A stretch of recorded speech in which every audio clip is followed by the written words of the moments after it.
Assalamualaikum warahmatullahi wabarakatuh.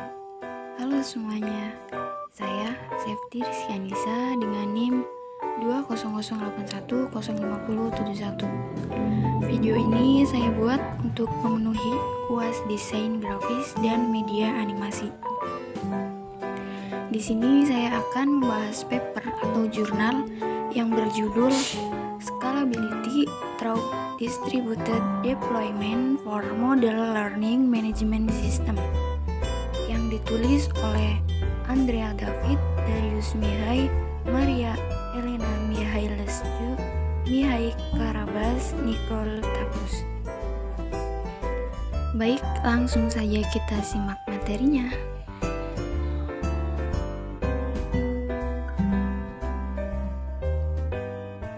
Yang pertama yaitu pendahuluan. Digitalisasi pendidikan adalah proses yang berkelanjutan dan kompleks. Alat yang digunakan selama kegiatan pembelajaran online yaitu sistem manajemen pembelajaran, digunakan oleh guru untuk berkomunikasi dengan siswa, mereka dan membuat sumber daya tersedia kapan saja. Selain itu, platform ini membawa banyak keuntungan. Kuis penilaian otomatis, tugas online, obrolan dan forum, kalender dan buku nilai online. Itu tidak hanya menyederhanakan pekerjaan guru dengan menetapkan nilai secara otomatis, tetapi juga membantu memusatkan pengajuan siswa.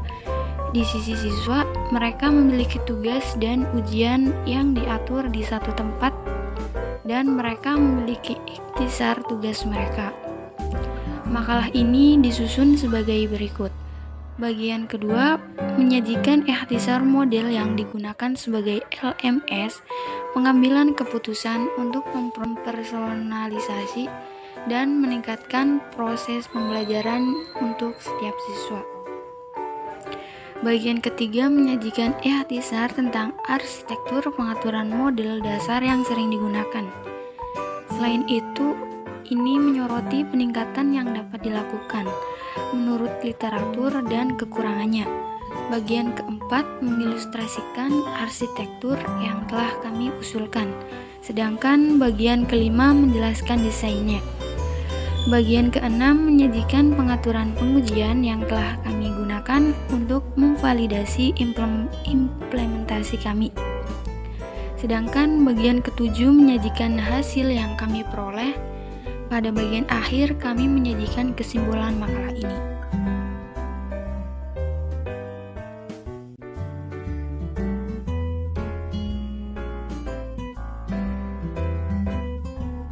Nah, selanjutnya, model sebagai LMS pengambilan keputusan. Model adalah platform serbaguna yang memungkinkan penggunanya, terutama pada guru, untuk mempersonalisasikan konten mereka.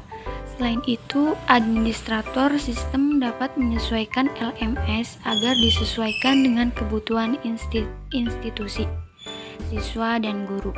Pada bagian ini, kami menyajikan bagaimana model dapat digunakan dalam proses pengambilan keputusan di bidang pendidikan melalui dua jenis tampilan. Dari sisi aplikasi web, melalui plugin dan aktivitas yang dapat menyesuaikan cara belajar siswa untuk meningkatkan kinerja mereka, dan dari sisi server melalui skalabilitas node server.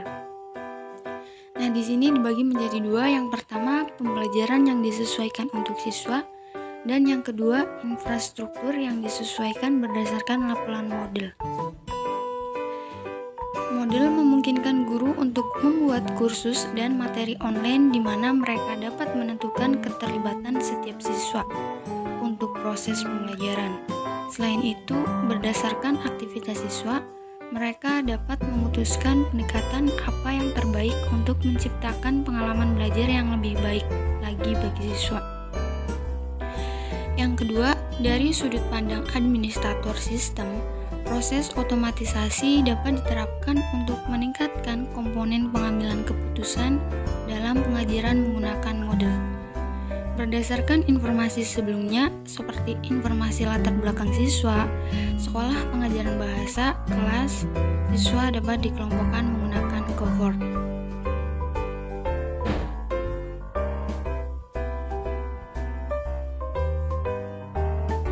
Selanjutnya yaitu model LMS atau pengaturan dasar dan penyempurnaan saat ini. Model adalah LMS self-hosted open source yang dapat berguna dalam evaluasi, karena siswa dapat mengikuti kuis dan mengirimkan tugas. Ini juga memfasilitasi komunikasi yang baik antara guru dan siswa dengan menggunakan forum atau dengan melayani sebagai platform middleware di mana guru mengunggah sumber daya, yaitu dokumen atau video, dan siswa mengaksesnya. Model memiliki arsitektur modular, oleh karena itu hanya memungkinkan peningkatan skala komponen yang perlu ditingkatkan untuk mendukung dari beberapa siswa hingga ribuan pengguna. Model menyimpan data menggunakan 3 metode. Metode dalam database atau semua data yang dihasilkan oleh model disimpan dalam database dan diatur ke dalam beberapa tabel, file atau unggahan penggunaan dan bagian dari konfigurasi. Dan pasangan kunci nilai atau cache internal. Dibagi menjadi dua, yang pertama pengaturan dasar dan yang kedua perbaikan setup dilakukan oleh universitas lain. Yang pertama, setup model dasar adalah untuk menghosting semua layanan, yaitu aplikasi web, database, dan penyimpanan pada satu mesin. Namun, arsitektur ini tidak dapat melayani pengguna dalam jumlah besar sehingga perlu beberapa perbaikan. Sebagian besar tindakan penggunaan menyiratkan query dalam database. Oleh karena itu, karena banyaknya query yang dihasilkan dan fakta bahwa basis data dapat tumbuh dengan cepat, sangat disarankan untuk memiliki server basis data terpisah. Memiliki servis basis data terpisah tidak hanya akan mengurangi beban pada servis model, tetapi akan memudahkan administrator sistem untuk mengelola basis data untuk cadangan, replikasi, atau pembaruan. Pengaturan ini diilustrasikan pada gambar yang tertera pada template itu ya. Dan yang kedua yaitu perbaikan setup dilakukan oleh universitas lain. Meningkatkan arsitektur juga dapat menargetkan peningkatan keandalan sehingga toleransi terhadap kesalahan. Strategi ini dikemukakan oleh A. Zaini, H. Santoso, dan MPT Sulistianto. Mereka menerapkan 2 server web di belakang penyeimbangan muatan dan menghubungkannya ke volume terdistribusi Gloucester. Volume menyimpan data di 2 server terpisah agar memiliki salinan data setiap saat. Tujuan mereka adalah menjaga agar layanan tetap berjalan meskipun server sedang down. Penyimpanan ini melewatkan redundasi terkait penyebaran basis data.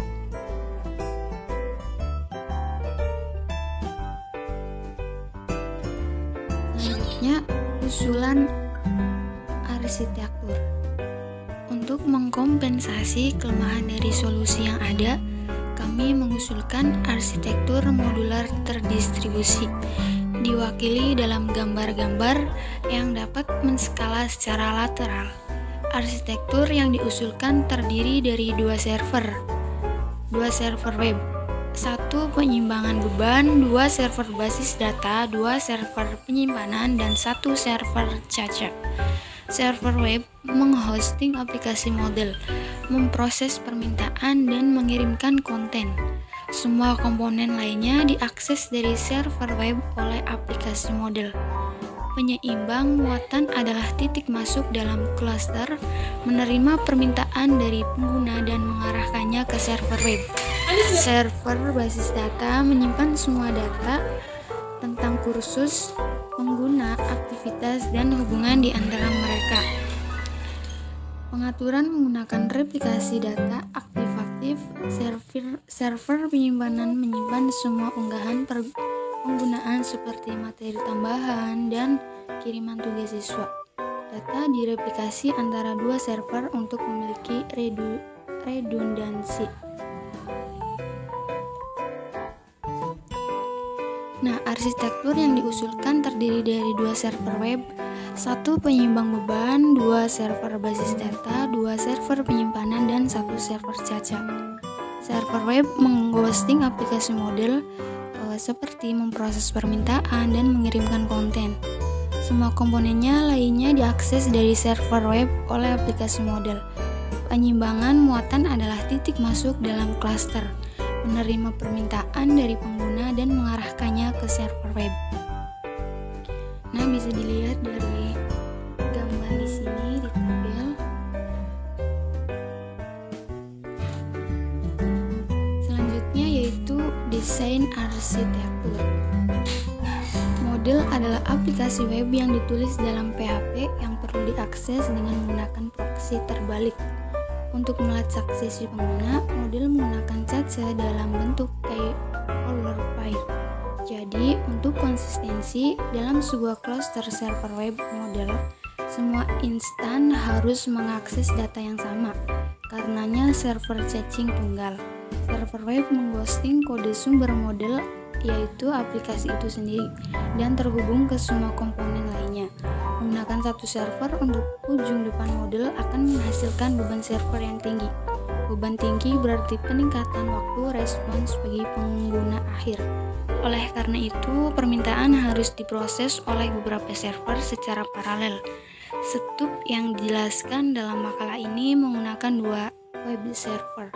Jumlah minimum untuk over redundansi dan distribusi beban. Jumlah maksimum server yang dapat digunakan untuk menghosting aplikasi model dibatasi oleh jumlah sumber daya yang tersedia.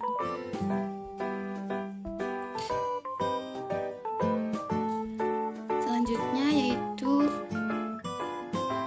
pengaturan pengujian. Untuk tujuan pengujian, arsitektur yang diusulkan disebarkan di mesin virtual. Setiap mesin virtual memiliki 4 CPU virtual dan RAM 4 GB dan menjalankan CAN OS 8 Stream. Sumber daya mesin virtual dialokasikan sedemikian rupa untuk memenuhi persyaratan minimum untuk semua layanan. Dan ada 6 alat bantu. Rencana pengujian didasarkan pada login atau logout dari tindakan forum. Menggunakan forum adalah cara paling sederhana untuk memuat pengujian model karena setiap kali sebuah utas diakses, seluruh diskusi ditampilkan. Ini akan menghasilkan banyak query ke database dan waktu rending. Semakin banyak entry pada utas, semakin besar beban pada sistem.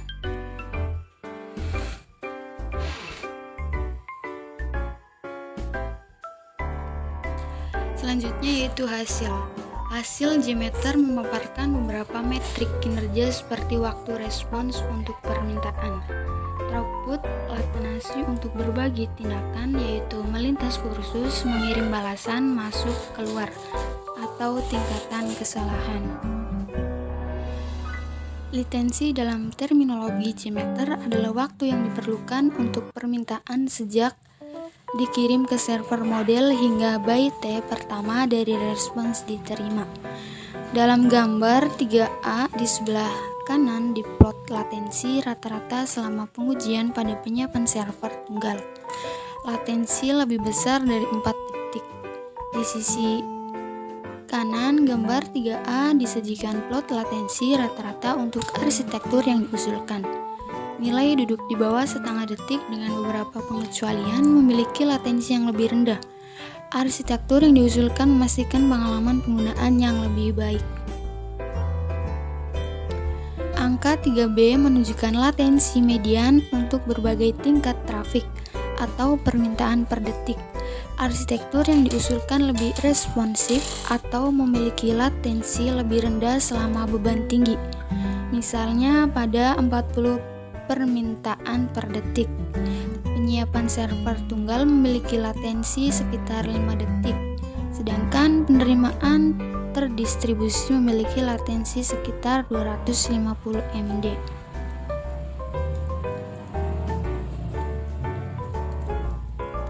Nah, waktu respons dihitung sebagai periode antara mengirim permintaan dan menerima respons sepenuhnya.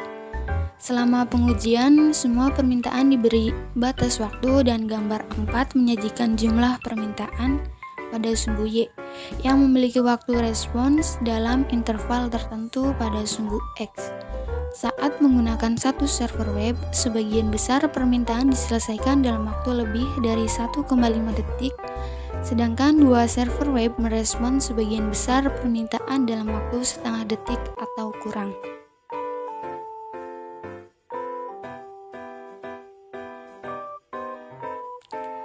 Yang terakhir yaitu kesimpulan. Arsitektur yang diusulkan menerapkan penerapan model terdistribusi untuk mendapatkan layanan yang lebih cepat, dengan tingkat kesalahan yang lebih rendah dan latensi yang lebih rendah. Arsitektur yang diusulkan toleransi terhadap kesalahan karena redundansi di server web, database, dan penyimpanan. Proses pengujian dilakukan di lingkungan yang keras, dengan sumber daya minimal yang disediakan untuk mesin virtual, dan menyoroti bahwa solusi yang diusulkan berfungsi dan diskalakan sesuai kebutuhan. Arsitektur yang diusulkan terbukti mampu menangani sejumlah besar permintaan. Namun demikian, arsitektur yang diusulkan memiliki satu titik kegagalan, penyimbangan beban karena mewakili satu titik akses lainnya. Jika penyeimbang beban mati, seluruh klaster tidak akan dapat diakses. Dengan demikian, pekerjaan lebih lanjut adalah mengatasi ketersediaan arsitektur yang tinggi. Juga untuk penyeimbangan muatan, lebih banyak algoritma penyeimbangan muatan harus diuji. Misalnya, round robin vs large count. Untuk menyempurnakan kinerja yang lebih baik, selain itu kami ingin menggunakan struktur modular arsitektur untuk menerapkan klaster menggunakan kontainer.